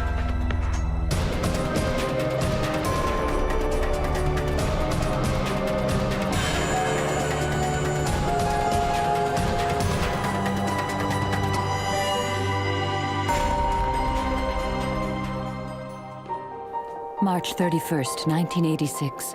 The police in Lake Oswego, a wealthy suburb of Portland, Oregon, get a call from 28-year-old John Burke. He reports that after a late-night argument, his wife, Alexis, left in the family car. She hasn't been seen for 3 days. Local detective Robert Lee is assigned to the case. At that point in time, we didn't really know for sure that a crime had even been committed. I mean, let's face it, couples split up. I mean, it happens every day. They have arguments, one or the other will take the family car and leave. But that theory just doesn't fit this situation. In this case, there was also a 1.5-year-old child that had Down syndrome, and it would be extremely unusual for any mother to leave her child. Alexis was a very beautiful woman. She was a person that would never stay gone for more than a few hours at a time. Lee and his investigators suspect the husband is being less than truthful about what happened 3 days earlier. John Burke was lying to me through his teeth. His reactions were real bad. His physiological responses did not match what he was saying. And my impression was that whatever happened to Alexis, John was responsible for it. And I went back and essentially knocked on the man's door to interview him. And I asked him if it was okay if the crime lab could take a look at the apartment. He said yes, and I signaled for the crime lab to come in, and we conducted our interview outside the apartment while the crime lab did their work on the inside. They found nothing suspicious, so they focus on finding the car that John Burke claims Alexis drove off in. We reasonably expected that if we found the car, we were going to find Alexis. Driven by increasing concern and frustrated at the lack of progress in the investigation, Alexis's mother takes an unusual step. A family friend recommends she call psychic Laurie McQuarrie. Over the phone, Laurie immediately gets impressions about a very violent encounter. The very first sense I got, even without a picture, just hearing Alexis's name, I felt that she was gone. I felt that very strongly. It's like a heaviness right in the middle of my chest. I described Alexis, her personality, which was a bit volatile, very intense. John, I thought, was lazy. I thought he was just a guy who was coasting through life, and he had absolutely no plans on changing anything. John was essentially unemployable by anybody but his own father, because John's work habits were atrocious, to say the least. He didn't want to show up if he didn't feel like it. I could see an argument between the husband and the wife. Laurie's view of the night Alexis disappeared matches with what John had been telling the police, but she sees more than the argument. What I felt with Alexis and John and the argument that I envisioned was that it was in part about finances, and a lot of people fight about finances. That's usually part of a marital situation. But this was fueled by someone being on drugs, alcohol, and I certainly felt that Alexis hadn't been using it. In fact, one of the points that I made to her mom is I said, this woman turned her life around recently. And she said, yes, that was true. And I said, well, I don't think the husband had. And I thought that he was a very weak person and that he was still using drugs, and that in itself was creating a problem in the marriage. I felt that there had been a horrific fight and that it had happened right there in the house and that she was no longer in that area. Within 4 days, police get a break. The family car has been abandoned in a rest area. Detective Lee finds it full of clues that just don't add up. Alexis was 5 feet 1 inch tall and weighed approximately 115 pounds. She would have to be very close to the steering wheel to even reach the pedals. And yet the seat was pushed way to the back, like somebody my size or larger was actually driving the car. The ignition key was still in the ignition, and yet the doors were locked. From a police standpoint, that's what we call a proprietary interest in the car. Somebody might purposely leave the keys in, but he wants to lock the doors because he doesn't want somebody to take his car. There was an open map with a city in Washington that was circled. The fact that the map was there to begin with was disturbing because to us it felt like a setup right off the bat. Although the car reveals unsettling information, Detective Lee knows he needs hard evidence a crime took place. We did get a couple of dogs to search the entire rest area to see if there was perhaps a body that was around there, and came up with nothing. Detective Lee's case has gone cold, so when he gets a call from Alexis's mother saying she's contacted a psychic, he's skeptical but willing to listen. A police investigator really takes information, sometimes from oddball-type sources, and runs with that information just to see if that information is any good, if it can be corroborated, by another direction. I'm a left-brain thinker. I'm very good with things that I can see and touch, feel, that make reasonable sense to me. So I contacted her by phone, And I have to admit, I probably was a little bit more flippant than I probably should have been. I can remember that particular day, Detective Lee calling me and telling me that he was the detective working on the case, that he wanted to take me to lunch, and he wanted to check me out. It didn't sit well. Detective Lee is anxious to hear what Laurie has to say and convinces her to meet him for lunch. Laurie just wants to help find Alexis's body for her family. She told me an awful lot about my case. I see numbers. Laurie tells Detective Lee that she keeps seeing the number 15. He's intrigued. Alexis's car was found 15 miles from her home. Maybe that's the connection. I watched his body language. He removed his glasses and put them on the table. And I thought, gotcha. You're interested. Laurie has a flash of information about the car used to transport Alexis's body. There's a larger car, older car, and as I'm almost looking at it, I'm back of it and I'm seeing the trunk lid open, and it's a huge trunk. Detective Lee can't see the link. Alexis's car is a two-door with a small trunk, not the larger car Laurie's describing. When you're talking about a car, a big car, spend the next 5 minutes driving the highway and you'll see 100 of them. Laurie's next bit of info makes Lee even more skeptical. She told me that the younger brother, Kelly, was involved. I'd interviewed Kelly. Kelly was actually playing ball for the college that he attended in Southern California at the time of the disappearance of Alexis Burke. I can see the brother handling her body, helping carry it. I can see shovels involved, and I can see this family connection. We checked with the college. They verified the fact that Kelly was literally over 1,000 miles away at the time. That automatically made 8 or 10 of the other things that Laurie told me couldn't possibly be true simply because his involvement couldn't have been there. Detective Lee's investigation contradicts many of Laurie's clues, but Laurie is sticking to her guns. If she's right, Lee could be missing some crucial evidence. I remember telling him, it's going to be different than you think. It will bear me out. Wait and see. Laurie decides on a dangerous path. She takes the investigation into her own hands and arranges to meet the man she believes to be the killer. I just had to meet him. Alexis Burke, a young mother from a suburb of Portland, appears to vanish into thin air. While police suspect her husband, John, they have no evidence a crime has been committed. Alexis's mother contacts psychic Laurie McQuarrie, hoping she'll be able to help police find her daughter. Laurie decides she has no time to waste. Alexis's husband is packing up the apartment, preparing to rent it out, so Laurie takes a risk. I knew the minute I met him, looked in his eyes, maybe if I was even fortunate enough to shake hands with him, I would get a further impression. The police found nothing when they searched the apartment. Now it's psychic Laurie's turn. He answered the door. He was very laid back, and I don't know if he was on drugs or not, but he was just very calm. And of course, I pretended to be a renter.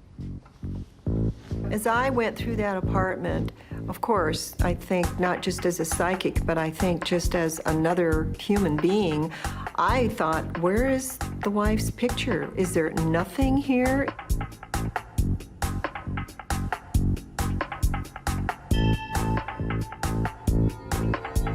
There was nothing, not a thing of hers there, nothing.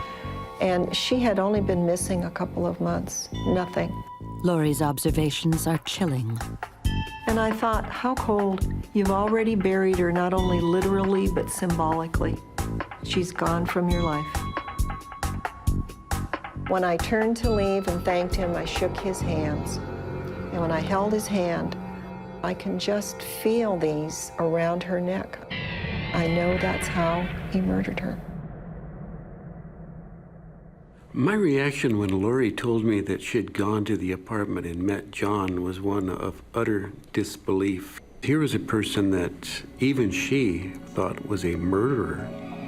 And I was convinced of it at that point, and yet she's going up and making contact with him in an apartment.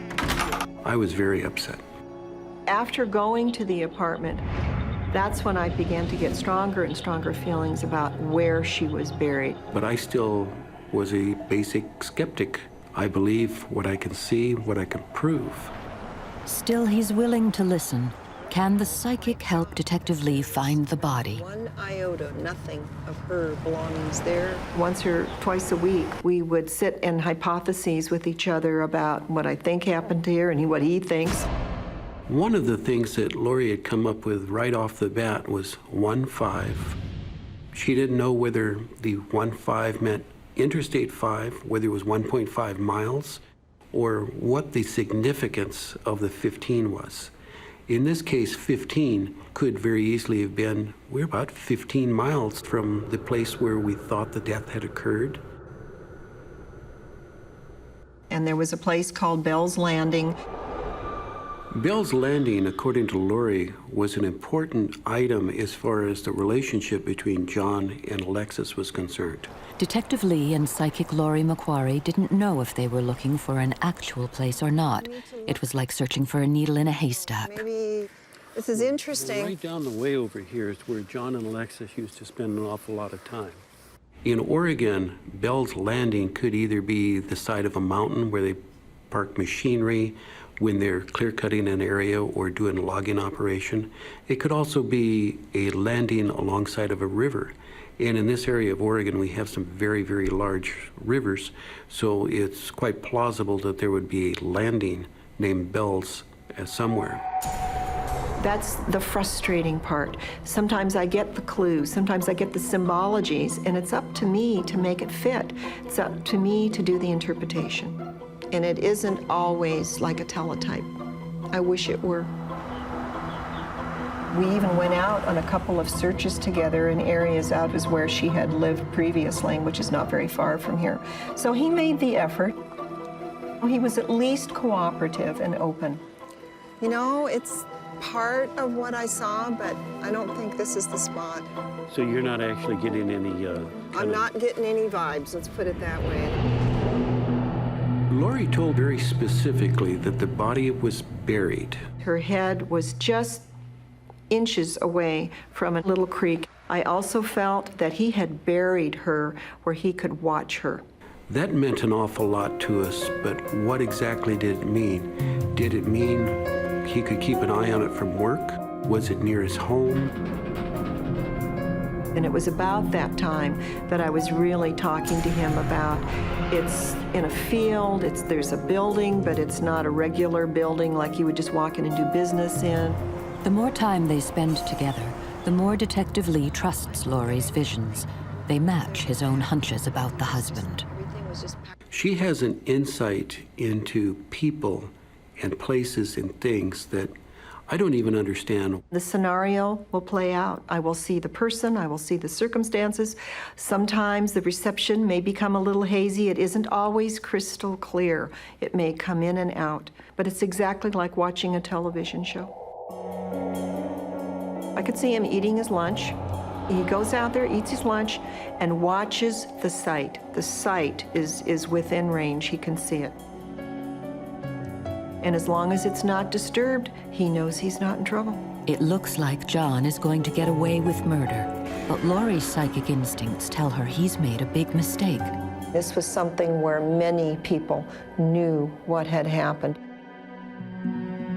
Lori is convinced John has told someone about the murder. Detective Lee rethinks the investigation and decides on a new approach.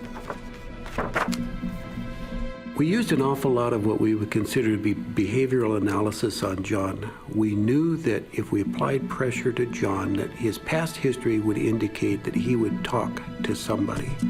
And yet we didn't want to put so much pressure on him that he was going to invoke his rights per Miranda, which in the United States is a pretty big thing simply because it meant that we were no longer able really to talk directly to John without the interference of an attorney. I've always thought, you know, sometimes the best crimes in the world have been solved by the girlfriend who was dumped. And I knew that John had had a girlfriend. Just as Lori predicted, that's exactly what happened. A former girlfriend of John Burke was living with some girls that were attending college, and she mentioned to one of the girls that she had a former boyfriend who had killed his wife. This girl contacted another girlfriend who talked to another girlfriend about it, who talked to another girlfriend about it. The sixth girlfriend in line contacted her father. The father of this girl contacted the police department. Based on the father's tip, police track down John's former girlfriend, Julie, and bring her to Portland. She agrees to cooperate, and they arrange to tape her phone conversations with John. He said that he'd strangled his wife. Julie got the impression that the body was buried.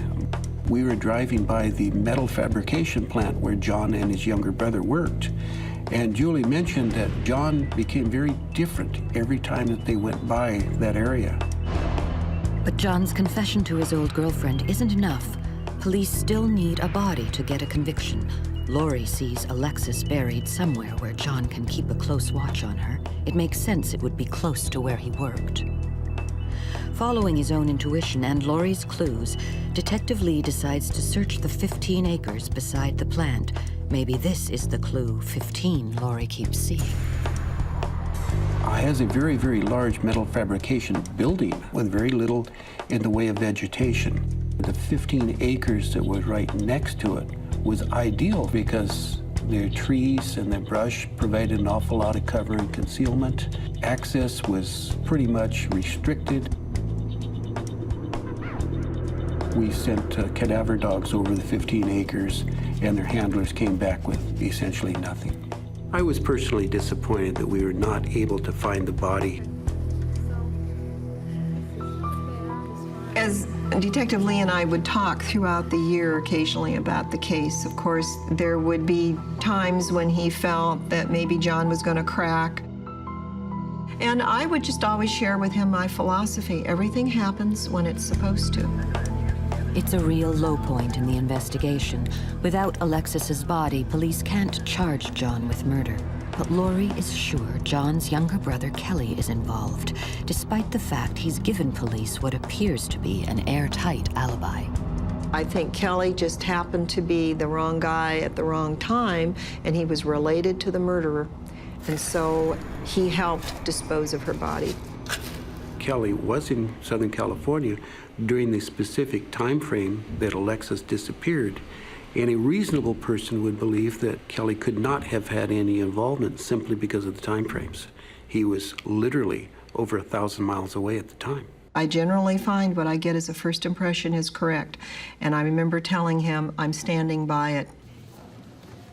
It's been a year since Alexis Burke went missing after an argument with her husband, John.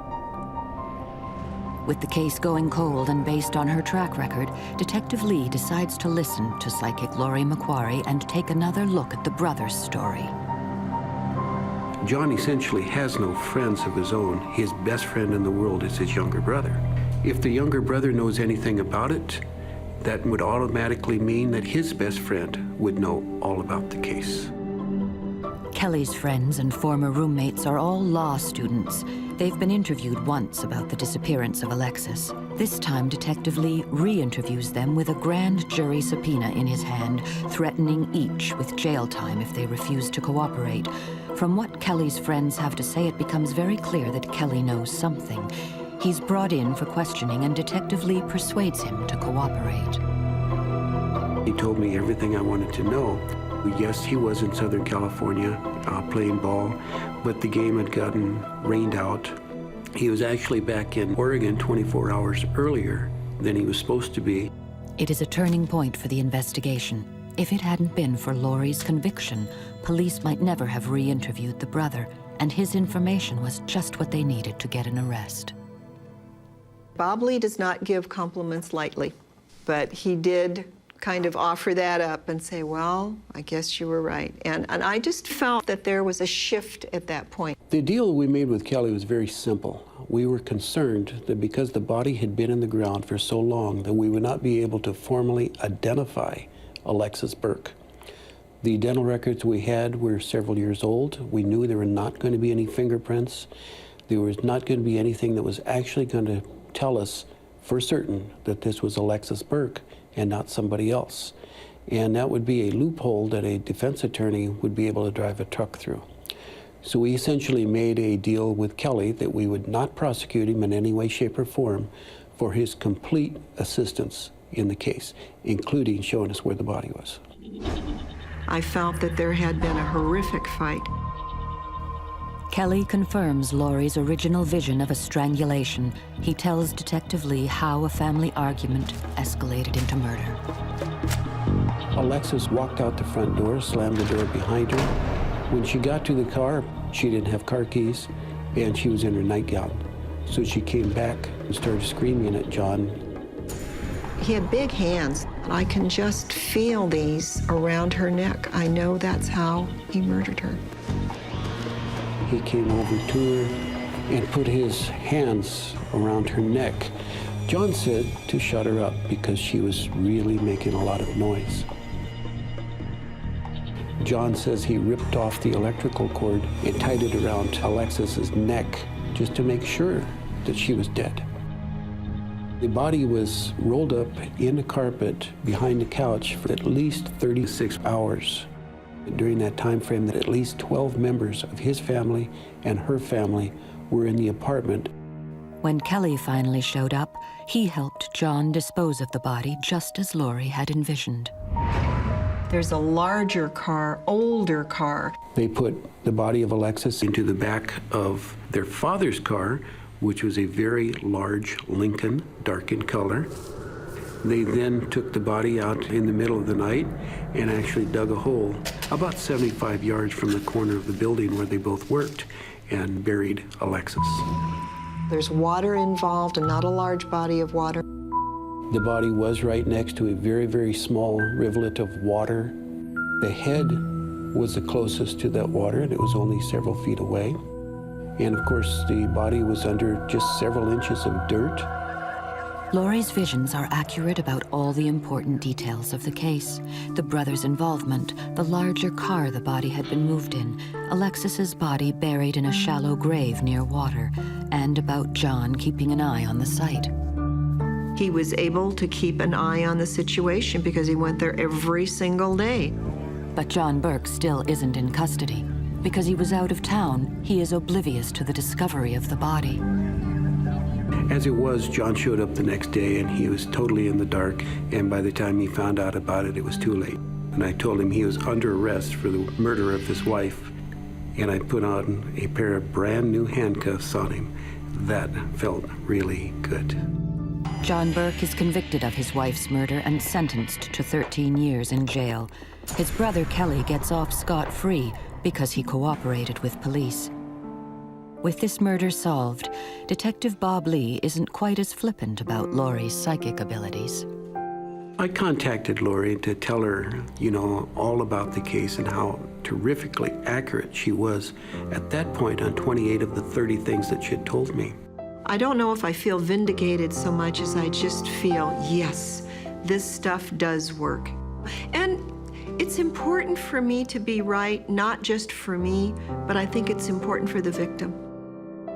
Psychic Laurie may be good at predicting the future, but not when it comes to herself. Detective Lee was so impressed with her abilities, he proposed marriage. I never for a heartbeat thought when I met him that I was going to end up with him. We've been married now for a little over 18 years. We're a good team.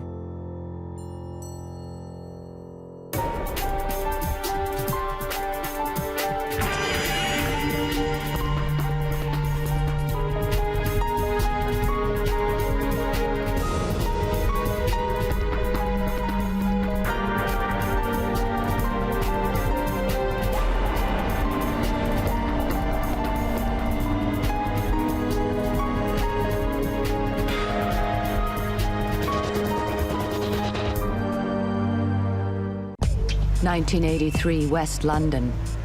25-year-old Jackie Poole is assaulted and strangled to death in her own home. It was such a nasty murder. Despite a thorough police investigation, there's just not enough evidence to convict a killer. A local psychic believes she is visited by the victim's vengeful spirit. In a supernatural trance, she is taken back to the murder scene. And I could see it as plain as anything. It was Porky. But what part would her visions of the name Pokey and a brown sweater play in solving this brutal crime?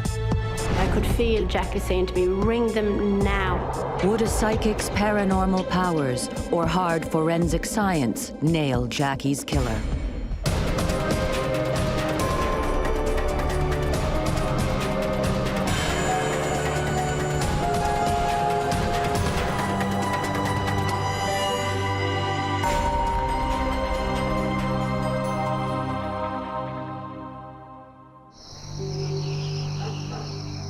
Saturday, the 12th of February, 1983. Ruislip, a busy suburb 17 miles west of central London. Local psychic Christine Holohan's sixth sense has been on high alert all weekend. I knew something was wrong, and I couldn't quite put my finger on it. A feeling of coldness in the room. I'd hear footsteps, I'd sort of hear the door opening and closing. It was a sense of feeling of gloom. I was wondering what was happening. This was extremely intense. Was Christine's psychic experience connected to the incredible events that were about to be played out?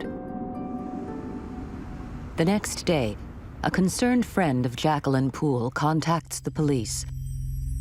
The recently separated shop assistant hasn't been seen for 2 days and isn't answering her phone. A young police constable and the father of Jackie's boyfriend break in to discover that the popular 25-year-old has been sexually assaulted and strangled. Heading up the investigation team is Detective Superintendent Tony Lundy. Well, first of all, there was no forced entry to the premises. So she'd let somebody in or they'd con their way in. There were no broken windows, doors, or anything. So it seemed pretty obvious it's somebody who she associates with. Jackie has been strangled to death with a cord. Personal items have been stolen and her clothing is in disarray.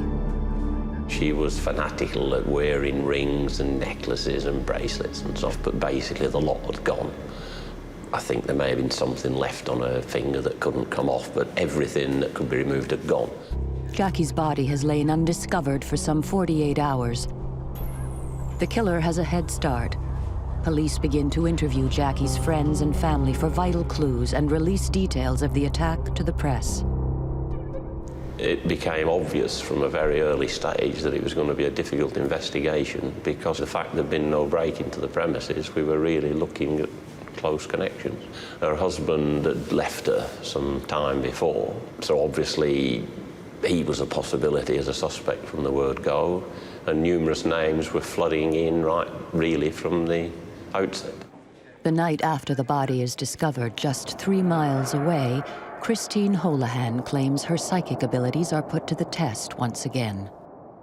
And after a while, I could see him like starting to appear, and he started to get bigger, and eventually there was like a shape. And from the shape, I could see the outline of a young woman. She seemed very agitated and very sort of frustrated, and I sort of said, like, I'm going to take a chance here. So I said, are you the young lady that's been murdered? And so I said, is it Jackie Poole? And she said, Jackie Hunt.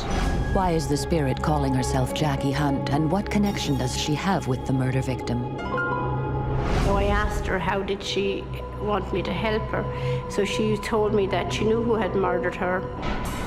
And I explained to her that I would have to have solid evidence. I couldn't go to the police and just say somebody appeared to me and said they were murdered. I had to be able to go to the police with something positive. And then all of a sudden, then she went, and I thought, oh, that's it, she's gone. I was anxious of going to the police in case I would give them information that they would think I got from other sources or from a paper. Christine is desperate for more clues. Amazingly, the spirit returns the following night. It was like I was watching a television scene. It's like I flashed onto another level. It was then that I felt I was taken on a journey. I was just feeling what she was feeling. I felt myself in this flat, and I got a terrible sense of feeling that I was being dragged in slow motion as if she was still going through it. And it was horrible. And I could see all the struggle, and I could see what was happening. Christine believes she is a psychic witness to murder and sees a woman called Jackie Hunt being attacked by a young man. She claims she is shown the layout of the victim's home. It's not much to go on, but she cannot ignore the spirit's pleas for justice. I started to, realizing what she'd gone through and thought, if I go to the police and I leave myself open to the person who actually murdered her, I start to think of lots of things. You're going to protect yourself. I was a bit afraid. Christine is desperate to describe what she has seen to the police. But murder investigation teams are skeptical over the use of psychics, and she must risk ridicule. I didn't know what to do. I didn't want to ring them, but I also knew that she just was not going to go away. So it's like she was my friend now. She wasn't just that she was a victim who came to me looking for help. She was like she was now my friend. Eventually, I could feel Jackie saying to me, ring them now. I could hear really plain in my ears, ring them now. While the psychic builds up courage to call the police with crucial information, the murder investigation team work around the clock to nail the killer.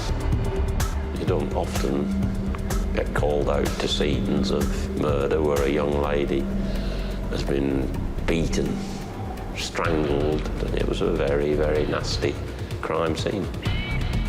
With no sign of a break-in, police investigate the theory that Christine knew her killer. She had many, many friends, all from a same age group, from being brought up in the area and so on. And we had to eliminate over 70 suspects. Many you could eliminate quickly, but many, many, many were explored at length, and that made it very difficult. Christine Holohan claims she has visions of the murder sent to her by a spirit called Jackie Hunt. The local psychic feels she can no longer ignore the ghost's pleas for help and risks ridicule by contacting the police. I must admit I'm not one who's much of a believer in that, but at the same time, obviously, any possibilities to help you, you're going to explore them. Constables Andrew Smith and Tony Batters are sent to interview the psychic. Unknown to Christine, Tony Batters was the first police officer at the murder scene. Sadly, Tony passed away in 2003. His widow, Anne, remembers the day that would change his life forever. I think it could well have been the first time he'd actually found a victim. And she was young. It was a horrific murder. Because he had been the first officer on the scene and had actually stayed at the scene for several hours, he knew the layout, what the situation was in the flat, things that had been broken or turned over or something that was out of place. He believed there would be nobody else who would know that detail other than himself. If Christine's claims were true, then convincing this hardened skeptic with first-hand knowledge of the crime scene would be a major challenge.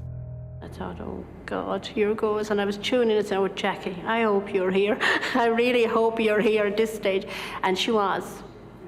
She went to explain everything that she could possibly explain. She went to as much details as she could possibly give me. I explained that when she came through, I asked her, was she Jackie Poole? And she said, Jackie Hunt. The psychic's first piece of information is a hit.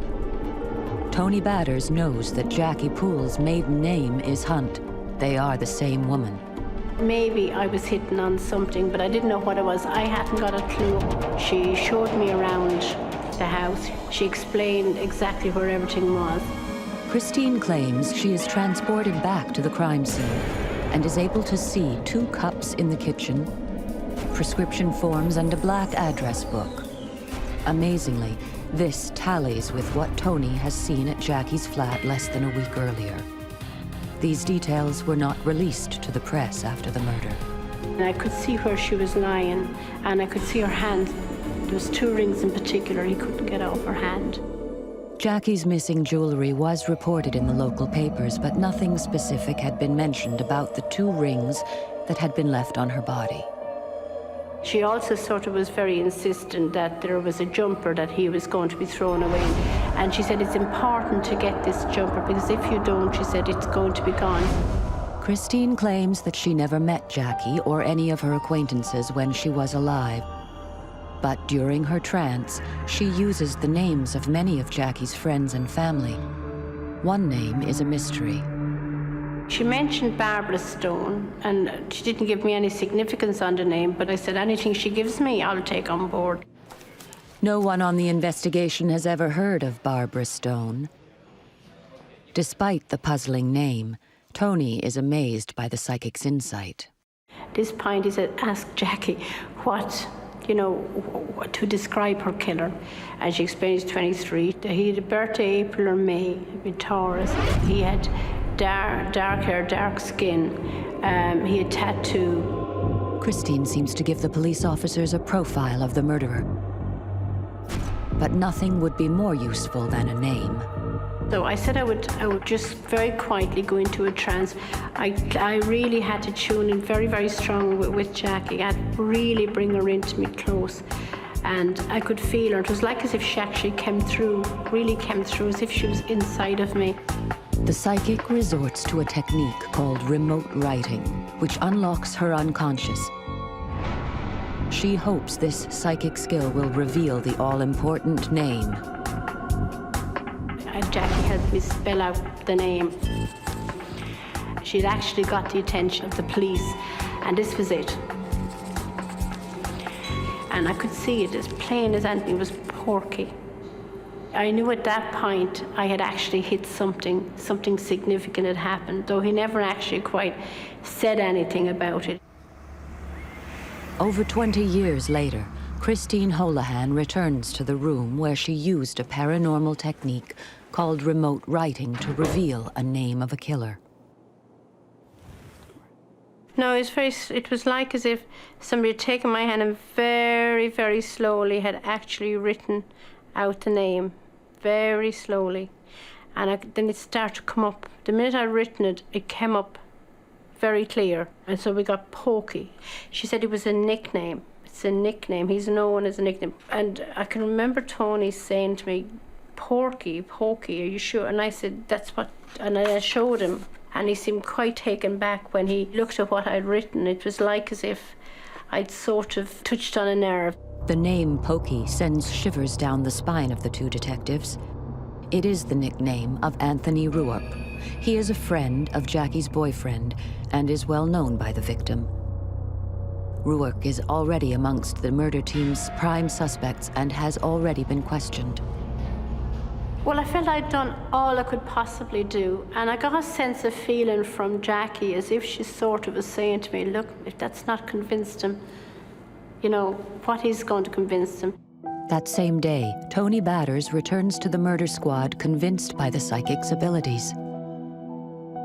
He was just amazed, totally amazed that she could have that sort of information. Now, Tony must persuade the rest of his team to trust the testimony of a ghost. I'd said to Batters that she was telling us something that she'd heard from the locals, and she didn't have any information whatsoever that could assist us on the inquiry at all. During the attack, Jackie had jewelry stolen. It is crucial in the hunt for her killer.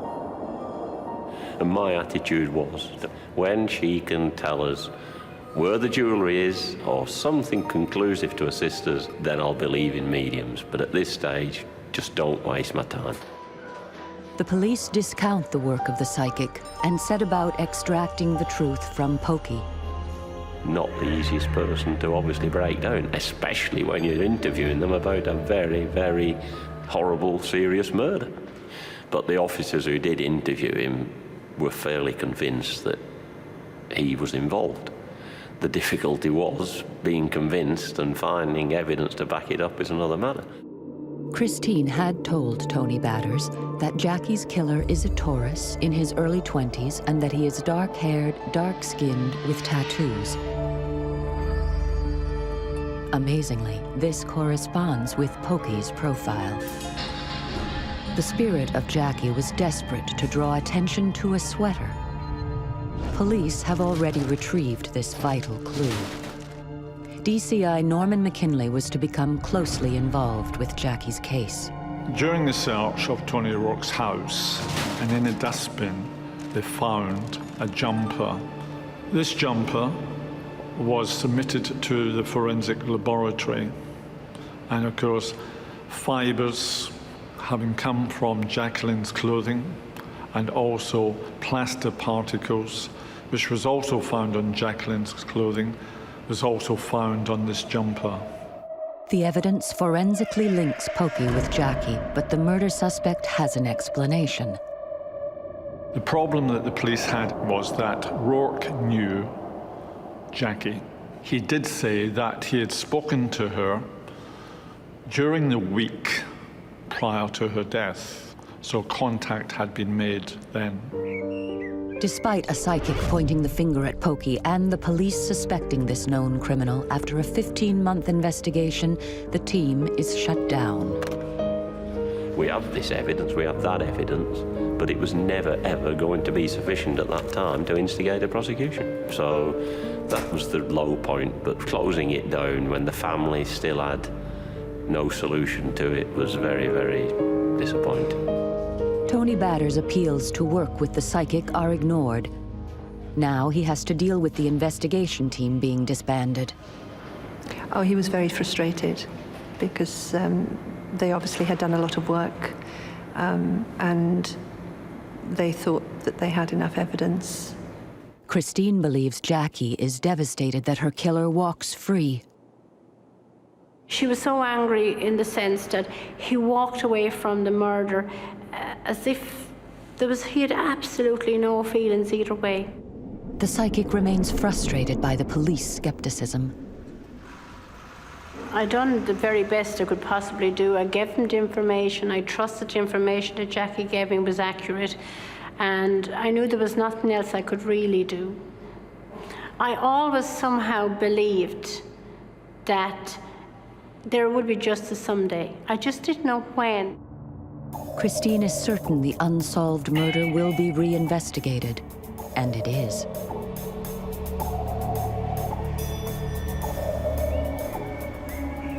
In 1999, some 15 years after the main inquiry was shut down, Christine has another visitation from a troubled spirit.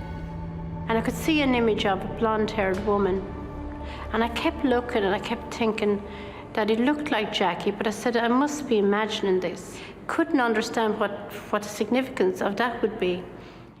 Unknown to the psychic, the police reinvestigate the 16-year-old murder case after an informant brings in new leads on a suspect that is not Pokey. Was the apparition a coincidence, or Jackie trying to let Christine know that the hunt for her killer had started again? In the intervening years, a cutting-edge DNA technology had been developed that should allow police to test forensic evidence taken from Jackie's flat 16 years ago. The introduction of DNA low copy number, or LCN, was completely new. The DNA technology in 2001 and even today is very accurate, so much that the forensic scientists can identify one person in a billion from a DNA profile. We had every opportunity now to solve a murder, and particular for the benefit of Jacqueline's family, to ensure that justice was done for them. Bodily fluids collected from the crime scene and skin extracted from under Jackie's nails are examined by forensic scientists. But the new DNA technology will take 12 months to deliver the results. The wait is agonizing. I got a telephone call from the Home Office laboratory, and I couldn't believe it, that the bodily swab had produced a full profile. Is Pokey the killer? The DNA LCN match, the full profile, came down to Tony O'Rourke, who also was known as Pokey. Amazingly, the results tally with the name that had been scrawled on a notepad by psychic Christine Holohan over 17 years ago. He was arrested on Wednesday, the 24th of May, in a car park in Cirencester. He was arrested for the murder of Jacqueline Poole. Pokey is stunned to discover that he is being arrested for a crime that he was certain he'd walked away from. And in August 2001, he is tried at the Old Bailey in London. We've suspected him all these years, and now at last, hopefully, he's going to get his comeuppance and go away for a long, long time. Everybody was hoping that the verdict was going to go the right way. I was with, obviously, the brothers of the victim, and I mean, the evidence had been very strong, but you can never be 100% sure with juries. So they were very, very anxious and very, very, wary of the verdict. Tony Batters attends the 2-week trial. The retired police officer had listed 130 specific points that Christine claimed she received from Jackie's spirit. Now, he wanted to see just how many were correct. I think it would have been really that he needed to know for himself. He had to prove it for himself. But the amount of information that Christine did give, if that was available to other murder inquiries, then obviously it would be very valuable. According to Tony's notes, an amazing 120 facts match information brought out during the trial, including personal details about Jackie, the layout of the crime scene, and how Jackie knew her killer. Although Christine lived locally, she didn't know Jackie, she didn't know her family, she didn't know her circle of friends at all. But it's just in the amount of detail that she gave, and most of it was proven to be correct. The new DNA evidence is used to establish Pokey was at Jackie's flat on the day of the murder. The plaster particles taken from the brown pullover that Jackie had told Christine about are also produced as evidence. The jumper, which had been retained by police in a sealed bag from 1983, was produced in evidence at Rourke's trial and played a significant part. Pokey amends his story and claims he visited Jackie on the night of the murder, but that she was alive when he left.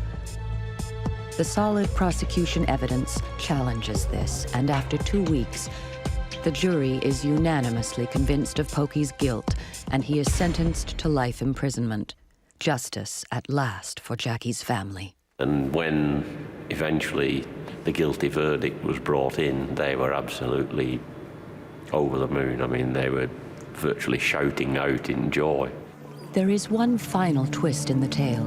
The mysterious name, Barbara Stone, given to police by Christine nearly 20 years ago, becomes another psychic hit. During the Old Bailey trial, Tony was sitting next to one of Jackie's brothers, and he asked him, did the name Barbara Stone mean anything? And he said, well, yes, of course, it was Jackie's best friend, but she had been killed in a road accident about a year or two before Jackie had been killed. So that was the answer to the name. Christine's involvement in the Jackie Poole case hits the headlines. Her psychic skills have converted Tony Batters into a true believer. She'd have had to be pretty good. He thought the information must have come directly from Jackie, because there was no other way that Christine would have had the detail of information that she had given the police. Christine receives one final visit from her old friend. And she was smiling, and she had found happiness, and she seemed to have, she was a different person than I'd seen 18 years earlier. I felt very happy that she had found peace. And I sort of felt sad, because I felt like this was closure all around. Jackie was gone. This extraordinary relationship had spanned nearly 2 decades. She was very, very special. She'll be always a very special part of my life, one way or another.